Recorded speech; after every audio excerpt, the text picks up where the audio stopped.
What doctor are you here to see? Huh? What doctor are you here to see?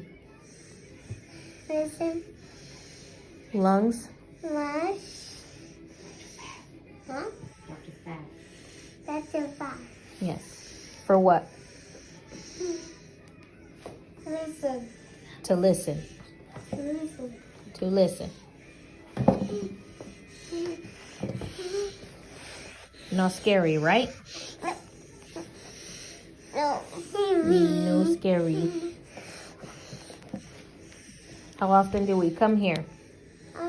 Home. Say once a year. Once a year. Once a year.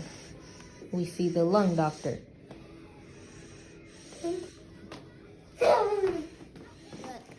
How much did you drink? Five. 5. P-F-A-F-F. Hey, don't spit. One more. Don't spit. P-F-A-F-F? Uh-huh.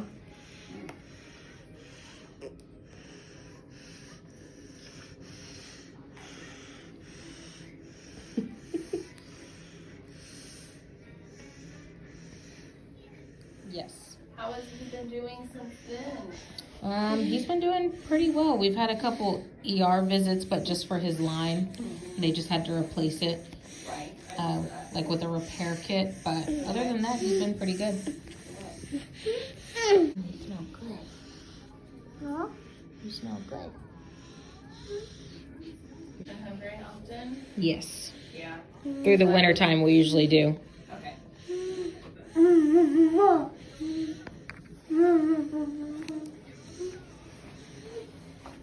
What color has his secretions been? It's like a normal cream looking color, but sometimes it can get yellow and thick. Okay. Okay. And we've been having some trouble getting his albuterol refilled. His primary doctor gave us a prescription, or my mom, and we had it filled, but we're having trouble getting him more albuterol, so we haven't had any for breathing treatments. Hey! For about a week? Yeah, for almost 3 weeks. We haven't had anything. And I've been calling his primary doctor, and they just won't return my calls. Huh. So, And that was really helping him because we could give him those treatments.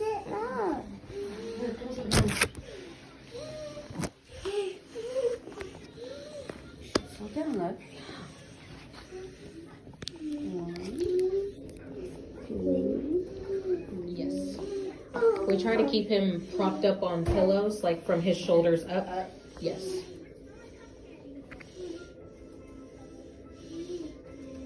Sometimes when he's eating breakfast and stuff, last week he was choking like really bad. But once he gets over that coughing spell, he's okay. But it literally causes him to choke real bad. Okay.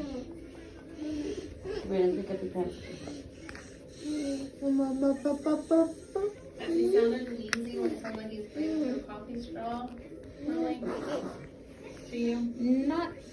Not so much wheezing. It's just he breathes harder when he has a plug. So like he's starting to form one. So probably when we get home we'll have to change his trach again. But we've been having to change it every morning. Okay. Okay. How often were you doing it when you guys had it? Was it pretty frequently? Yeah, about twice, 2 or 3 times a day. Yes.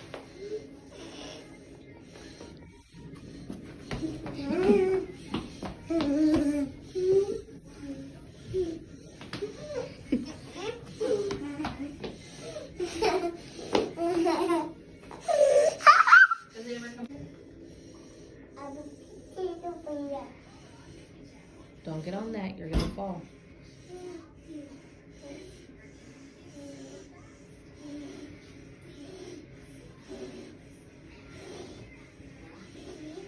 You did? Oh, that's good. That's good. Did you get a lot of cool stuff from Santa Claus? Say Pretty yes, cool. sir? Oh, he's getting nervous. I get nervous too. You just chew those fingernails. You just chew them right up. He's, when you have to change out his trach every day, is it because it's becoming occluded with mucus? Is Yes. that what it's doing? Yes. Is he wearing a humidified trach collar at night or just this HME? The humidified collar at night. He is, okay. So you are getting humidification. When, about how long ago was it that you started having the frequent daily need for trach change outs? Just 2 days ago. Oh. I didn't get that from my nurse. But you know, who prescribed him the albuterol? Was that a pediatrician? Yeah, his primary doctor, Dr. Dosu. Okay. You know, I mean, that dose is like a newborn baby dose. The 0.31 thing. Really? So, and I don't know whether it's the pharmacy made a misinterpretation or sometimes with these pull down menus, What happened sometimes. was, he was on some already, but then he ran out, so Dr. Dosu said that this is the only thing that he could prescribe at the time, because the one that she was getting, we were having that doctor getting to refill it. So Dr. Dosu just said, okay, well, I'll just do this as a one, I'll just refill this. Come on over, let's hop up here. I think we have to, if we're going to have him on the albuterol treatment, probably ought to have him on the real deal. Okay. And you know, it's been a problem because they created all these pull down windows. Mm-hmm. Are you a wildcat lover? And That looks like a actually, wildcat. That looks like a Florida gator or a Tyrannosaurus Rex. Oh, it's in a T-Rex. Cool, man. Very cool. Do you have to suction him pretty often, or is it just the last couple of days? Just the last couple days, it's been consistent. Well, I'm going to change your albuterol over. Do we have him on any kind of a standing order for NEBS and CPT or anything like that? You don't do chest physiotherapy on him? No.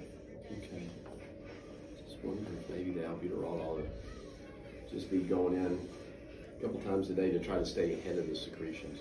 But if he's gone for a long time without having to have emergency trach change outs or any problems like that, then it's kind of hard to get too excited about it. But I won't put in it's a only been the prescription past 2 for days. you to do the albuterol. Okay.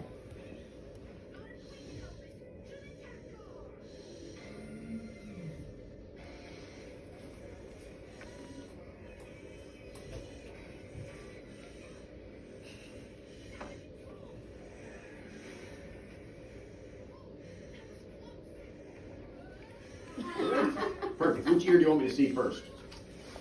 Which ear? Remember That if one I or take that a one? picture, Dr. Fair? That one. Right there, buddy. All I wish I would right. have gotten that picture. Remember when he did it with Dr. Dosu? All right. Woo, looky there. I'm just looking at the light. You just Here, you look. hold it for me. Shine it in your nose so I can see. Aha. Mm-hmm. Booger Manufacturing Incorporated. I see the sign right there on your nose.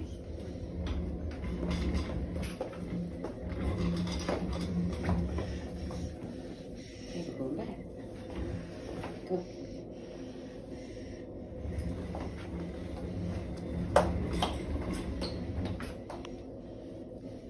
That's it. Take a break. Pick up your pencil.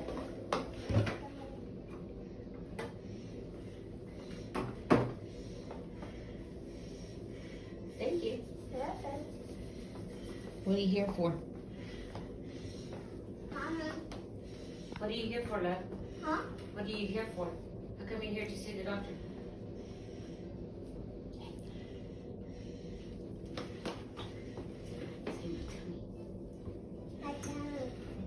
Your bag? For your bag? Thomas. Sure.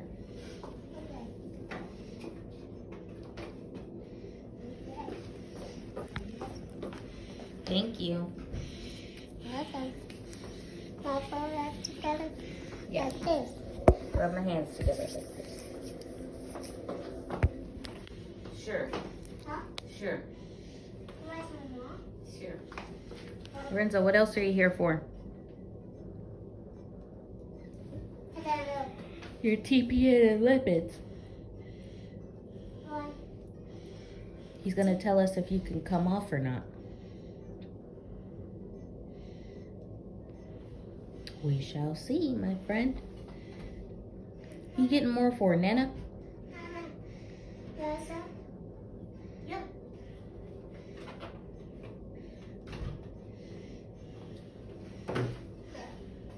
Thank you, my love. Okay, so as you have already seen from a little before this clip, you know that he had went to one of his doctors for his lungs, and he got cleared to not be seen again for 6 months. And then you saw a couple of clips just from him in the GI doctor's office. But some doctor's offices, depending on where we're at, like you can't even have your phone out. So at this particular one, I got a couple videos of like before the doctor came in, but once he came in, I had to put my phone away. So an update on his GI and on his ileostomy bag. So as you guys know, he is on what we call TPN and lipids, which is like his nutrients and his fats through bags, through his central line in his chest for 12 hours a night. But the doctor said he's doing really well. So excited that the doctor put him down to 8 hours. So as long as he continues to do good, the doctor will cut back 4 hours at a time. So, but last time it was an exception also because he went from 18 hours to 12 hours. And now he went from 12 hours to 8 hours.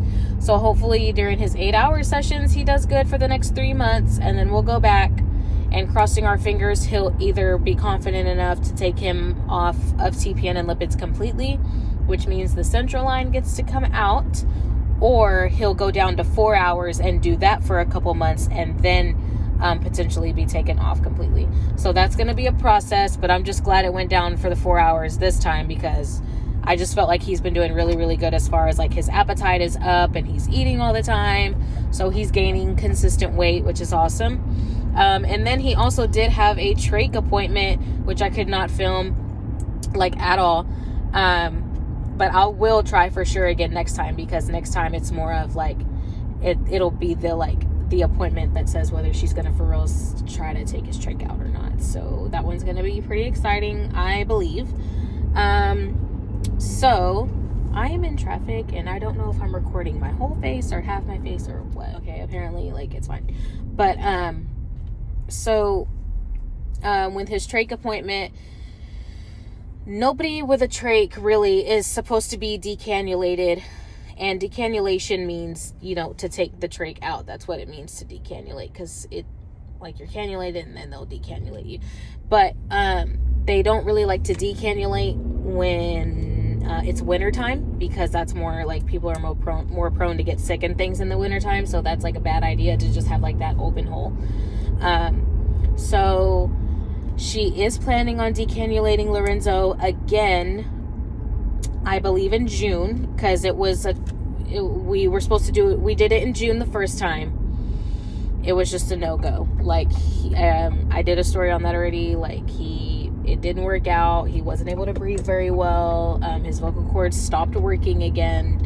So she's going to do it again, hopefully in June. This last appointment, she did go ahead and check just to make sure to see if they were even working, and they were working perfectly. She said they had really strong movement. So we're just going to see what the outcome is. Again, you know, hopefully we can cross our fingers and he'll be fine and his vocal cords will continue to work, because unfortunately we have not had another form of diagnosis or anything like that. The other update is that I did call and talk to someone at St. Jude's Hospital, and unfortunately he cannot be accepted there, because in order to be a patient at St. Jude, sorry, I'm driving like terribly today. In order to be a patient at St. Jude, you already have to have a diagnosis, and then they pretty much just further your treatment for whatever your diagnosis is. But Lorenzo doesn't have a diagnosis, so they don't know how to further his treatment because they don't know what's going on. But that's the really sad part of it all, is that I thought that they diagnosed patients. I thought that they were able to do research and diagnose, you know, whatever's going on. But sadly, they're not able to do that.